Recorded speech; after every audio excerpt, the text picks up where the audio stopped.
सतयुग में एक शिकारी था। शिकारी का नाम था गुरुद्रुह। इस कथा को लिख लीजिए, मोबाइल में रिकॉर्ड कर लीजिए, या फिर घर जाते ही कागज में लिख लेना, क्योंकि हर शिवरात्रि को इस कथा को करना कम। बिना इस कथा के आपके शिवरात्रि की पूजा का फल प्राप्त नहीं होगा। नहीं। सतयुग में एक गुरुद्रुह नाम का शिकारी था। रोजाना कंधे पे धनुष बाण धारण करके, कमर में पीने का पानी और भोजन बांध करके जंगल में रोजाना शिकार करने जाया करता था। रोजाना की तरह वो शिकारी एक बार शिवरात्रि के दिन भी जंगल में शिकार करने चला गया, मगर शिकारी को पता नहीं था कि आज कौन सा व्रत है, कौन सी पूजा है। शिकारी रोजाना की तरह गया, पर शिव की कृपा से पूरे दिन शिकारी को कोई भी शिकार नहीं मिला।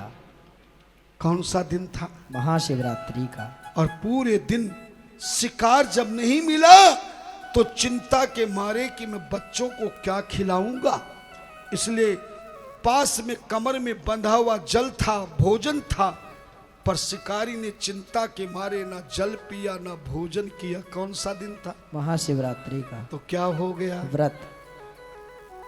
शाम के समय घर जाने लगा तो पानी से भरा तालाब जंगल के बाहर देखा। शिकारी के मन में आया, आज ये सारे शिकार मेरे डर के मारे छुप गए हैं, पर मैं खाली हाथ घर जाकर क्या करूंगा?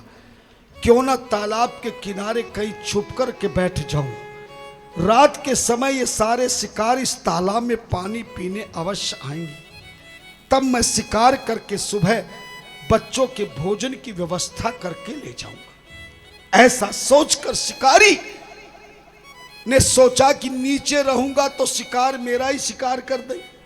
अपनी रक्षा के लिए शिकारी एक पेड़ के ऊपर एक डाली पे जाकर बैठ गया। ध्यान देना, सूत जी महाराज कहते हैं, जिस वृक्ष पर शिकारी बैठा था तालाब के किनारे पर, वो वृक्ष किसी और चीज का नहीं था, वो बेल का वृक्ष था।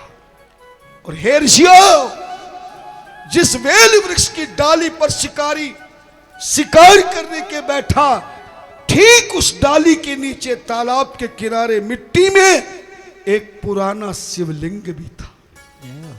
जैसे ही पहला प्रहर आया, एक हिरणी आ गई पानी पीने के लिए। कौन आ गई? हिरणी। जोर से बोलो ना। हिरणी। हिरणी तो जानते होगे किसको कहते हैं? हिरण की मैडम को हिरणी कहते हैं। हाँ, कहीं तुम सोचो हम ही मैडम है। मैडम अंग्रेजी का शब्द है, और मैडम का हिंदी शब्द क्या है मालूम है? श्रीमती। हाँ, हर एक को मैडम मत कह देना, नहीं झगड़ा हो जाएगा। और किसी बिना शादीशुदा को कह दिया तो रगड़ा हो जाएगा, और पड़ोसन को कह दिया तो रगड़े में भी तगड़ा हो जाएगा। यजमान जी पूरा ध्यान से सुन रहे, किसको कहना और किसको नहीं कहना। मैं तो बताता हूं गोयल साहब, कभी भूल के पड़ोसन की बड़ाई भी घरवाली के सामने नहीं करना चाहिए। और अगर मेरी बात तुम्हें हंसी की लग रही है ना, तो चाहे तुम 80 साल के हो गए हो, आज अपनी बुढ़िया से जाके कहना कि तू क्या चाय बनाती है। ये पड़ोसन की भाभी ने जो चाय पिलाई, आनंद आ गया। मत कह देना, बुढ़ापा खराब हो जाएगा। कहीं मेरे कहने से कह दो।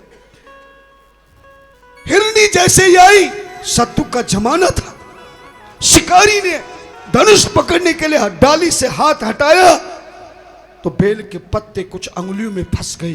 शिकारी ने झट से नीचे डाला तो सारे बेल के पत्ते इत्तेफाक से उल्टे जाकर किस पर चढ़ गए? शिवलिंग पे चढ़ गए। कमर में जो पानी की सुराई मिट्टी की बंधी थी वो उल्टी हो गई। शिकारी ने हाथ से लगा के सीधा किया तो एक जल की धारा सीधे शिवलिंग पे चढ़ गई, और शिवरात्रि की पहले प्रहर की पूजा शिकारी के हाथों से। जय हो। तभी उस हिरनी ने कहा शिकारी तू धनुष बाण मत चला देना, मैं जानती हूं आज तू वृक्ष पे बैठकर शिकार कर रहा है रात्रि को, लगता है दिन में तुझे शिकार नहीं मिला। पर सुन शिकारी, जैसे तुझे अपने बच्चों की चिंता है, ऐसे मेरे भी 2 बच्चे हैं जिनको मैं सुबह बाड़े में छोड़कर जंगल में घास खाने आई हूं। मेरे बच्चे दूध पीने की इंतजार कर रहे हैं, मैं एक बार उनको जाकर दूध पिला दूं। अगर तूने अभी मुझे शिकार बना दिया, बाण मार दिया, तो मरते समय मेरा ध्यान मेरे बच्चों पर होगा। और मैंने सुना है सत्संग में कि मरते समय जिस पर ध्यान होता है, दूसरा जन्म उसको उसी रूप का मिलता है। जैसे भागवत में जड़ भरत जी कितने तपस्वी थे, मगर प्राण त्यागते समय कि हिरणी के बच्चे का ध्यान आ गया, तो जड़ भरत को एक जन्म किसका लेना पड़ा? हिरण का। हिरणी ने कहा मुझे जाने दे। शिकारी बोला हाथ से निकला तीर, और शिकार कभी वापिस आता है क्या? तब हिरणी ने धमकाया, बोले शिकारी ये कलयुग नहीं है, ये सतयुग है। फिर भी मैं नारायण रूपी तालाब के जल को साक्षी करके प्रतिज्ञा करती हूं, अगर मैं अपने वचन को ना निभाऊं तो ब्राह्मण वेद बेचने पर, झूठ बोलने पर, संधाने करने पर जो पाप लगता है वो भगवान मुझे दे दे। जैसे प्रतिज्ञा की, शिकारी ने कहा जा जल्दी आना। हिरणी पहले प्रहर में चली गई, दूसरे प्रहर में उसका घरवाला आ गया, पतिदेव। हिरण आया, जैसे वो आया दूसरे प्रहर में भी शिकारी ने हाथ हटाया, बेल के